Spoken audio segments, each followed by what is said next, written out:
സ്മരണ വേണം മക്കളെ, സ്മരണ. സ്നേഹമുള്ള DCL കൂട്ടുകാരെ, ഒരു ദിവസം അതിസമ്പന്നനായ ഒരു മനുഷ്യൻ റോഡിലൂടെ നടക്കുമ്പോൾ ഒരു ഭിക്ഷക്കാരനെ കണ്ടു. അടുത്തു ചെന്ന് അയാളോട് ചോദിച്ചു, നീ എങ്ങനെയാണ് ഒരു ഭിക്ഷക്കാരനായത്? ഭിക്ഷക്കാരൻ പറഞ്ഞു, ഒരു ജോലിക്ക് വേണ്ടി ഞാൻ അലയാത്ത ഇടമില്ല, മുട്ടാത്ത വാതിലുകളില്ല.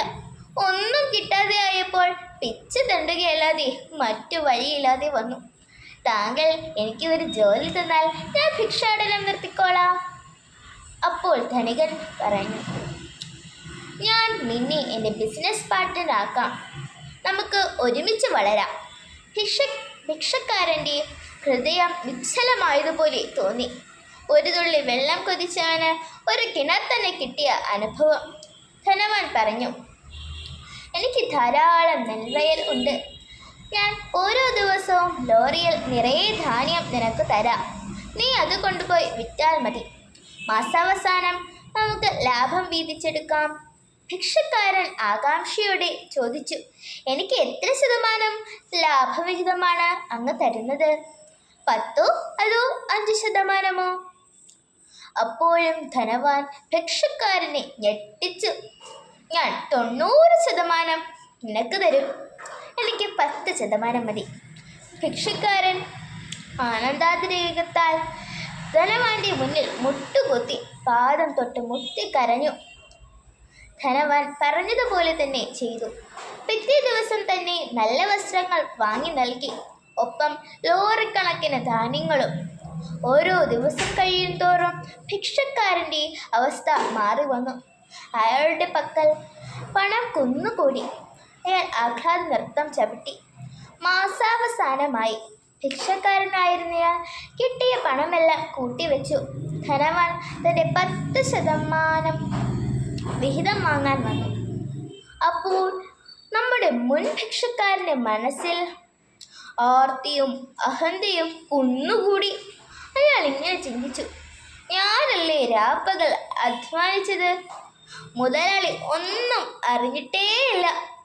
എൻ്റെ വിയർപ്പ്, എൻ്റെ കിതപ്പ് അതിനാൽ മുതലാളിക്ക് 10% എന്നല്ല, ഒന്നും കൊടുക്കേണ്ട ആവശ്യമില്ല.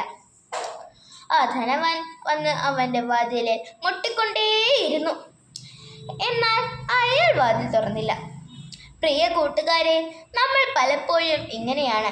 2026 എന്ന പുതുവർഷത്തിലേക്ക് നമ്മൾ കടന്നു കഴിഞ്ഞു. നമ്മൾ എങ്ങനെ ഇതുപോലെ വളർന്നു? നമ്മൾ എങ്ങനെ ഇന്നു വരെ എത്തി എന്ന് ചിന്തിച്ചാൽ ഈ കഥയുടെ പൊരുൾ ഉള്ളിൽ തെളിയും. ഈ ഭൂമിയിലേക്ക് മനുഷ്യരായി പിറന്നപ്പോൾ നമ്മളും ആ പിച്ചക്കാരനെ പോലെ തന്നെ സ്വന്തമായി ഒന്നുമില്ലാത്തവരായിരുന്നു.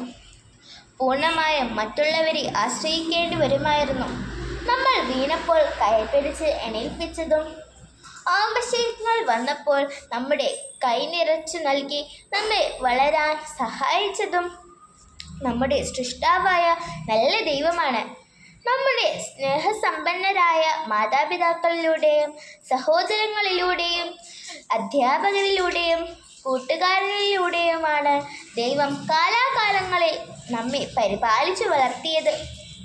ഇന്നും നമ്മൾക്കുണ്ട് എന്ന് നമ്മൾ അഭിമാനിക്കുന്ന നമ്മുടെ ജീവൻ, നമ്മുടെ വിശ്വാസം, സ്വഭാവം, ജീവിത മൂല്യങ്ങൾ, നമ്മൾ സ്വന്തമാക്കിയ നേട്ടങ്ങൾ, അറിവ്, വിപുലമായ സൗഹൃദ വലയം എല്ലാം നമുക്ക് എങ്ങനെ കിട്ടി? എല്ലാം നമ്മൾ ഉണ്ടാക്കിയതാണോ?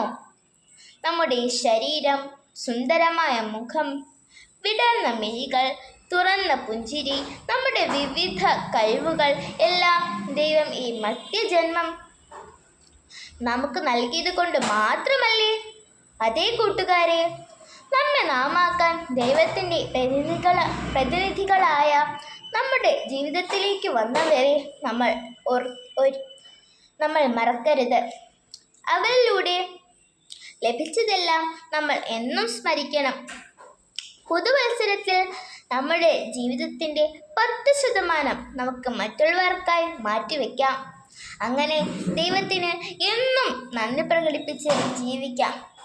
ഏവർക്കും പുതുവത്സരാശംസകൾ. സ്വന്തം കൊച്ചേട്ടൻ.